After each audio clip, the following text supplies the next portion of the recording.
Channel of Vadodara. Acharya અક્ષયચંદ્ર સાગરસુરી મહારાજે કારેલીબાગ જૈન સંઘમાં ચાતુર્માસિક પ્રવેશ કર્યો। જૈનોમાં ચાતુર્માસ આરાધનાનું ખૂબ મહત્વ ભગવાને બતાવ્યું છે। કારેલીબાગ જૈન સંઘમાં લાભાર્થી સોહિનીબેન જયેશભાઈ શાહના નિવાસસ્થાનેથી ભારે ઠાઠમાઠ બેન્ડ વાજાની સુરાવલીઓ સાથે મુક્તાનંદ ચારસ સાથે ગુરુદેવનું ભવ્યાતિભવ્ય સામયું શરૂ થયું હતું, જે જીવન ભારતી ચારસ્સા થઈ મુનિ સુવ્રત સ્વામીજીના લઈ ઉપાશ્રય પ્રવેશ કરી ધર્મસભામાં ફેરવાઈ ગયો હતો।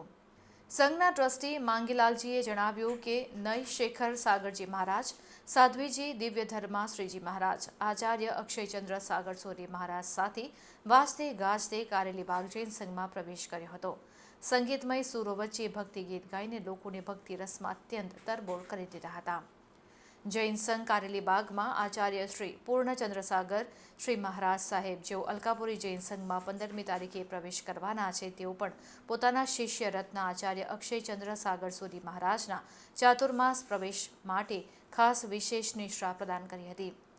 વધુમાં જૈન અગ્રણી દીપક શાહે જણાવ્યું હતું કે કારેલીબાગ જૈન સંઘમાં કંઠાભરણ તપ સામૂહિક રીતે કરાવવામાં આવશે।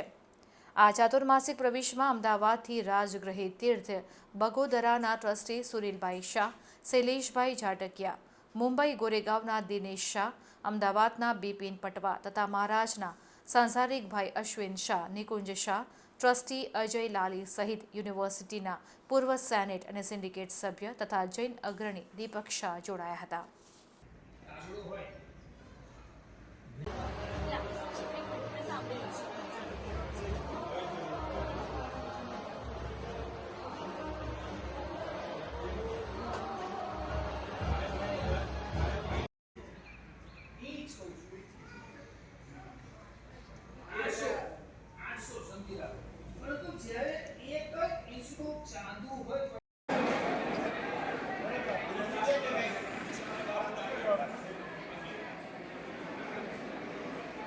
અનેક પ્રકારના જીવોની ઉત્પત્તિ થતી હોય છે।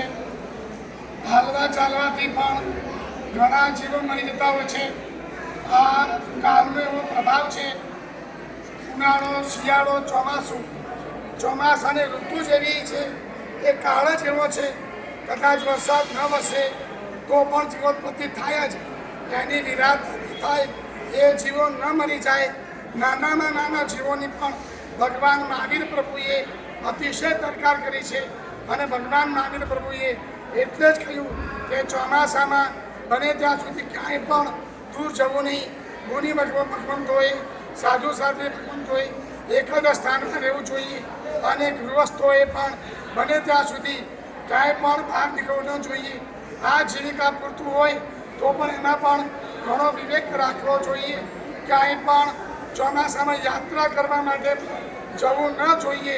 ભલે પોતે કદાચ વેપાર કરવા માટે જતા હોય તો પણ ધર્મ માટે ન જવું જોઈએ। આવું મહાપુરુષોનું વચન છે। માટે અમે પણ ચોમાસાના 4 મહિના સ્થિર રહીએ છીએ। અને સ્થિર રહેવાથી અનેક લોકોના પરિચયો થાય છે, એ બધા ખૂબ માને છે અને ધર્મમાં આગળ વધે છે। સાહેબ, સંઘમાં કયા પ્રકારના પેલા અનુષ્ઠાન થવાના છે? સંઘમાં અહીંયા ચોમાસાનું વાતાવરણ તપશ્ચર્યા અનુકૂળ હોવાથી અહીંયા અમારે ત્યાં ઉપવાસ એવો હોય, ઉપવાસમાં કશું ખાવું પીવું નહીં, એટલે એ ઉપવાસ ચોમાસા ઋતુમાં વધારે સરળ પડતો છે। આ દિવસોમાં અમે કંઠાભરણ તપ, બહુ મહાન તપ છે, 40 દિવસનું તપ છે। આવું તપ સામૂહિક કરાવવાના છીએ। 300-400 પુણ્યાત્માઓ આ તપમાં જોડાશે એવી ગણતરી છે। બોલો જીને શાસન એવું પુણ્ય છે કે અમને આજે અક્ષયચંદ્ર સાગર સુરીજી જેવા 5 સાધુ ભગવંતો ચાતુર્માસ માટે મળ્યા છે। એટલે અમારા કારેલીબાગ ધન્ય ધન્ય થઈ ગયું છે, બહુ ઓછી મહેનતથી અને એવા ભાવથી અમને મળ્યા છે।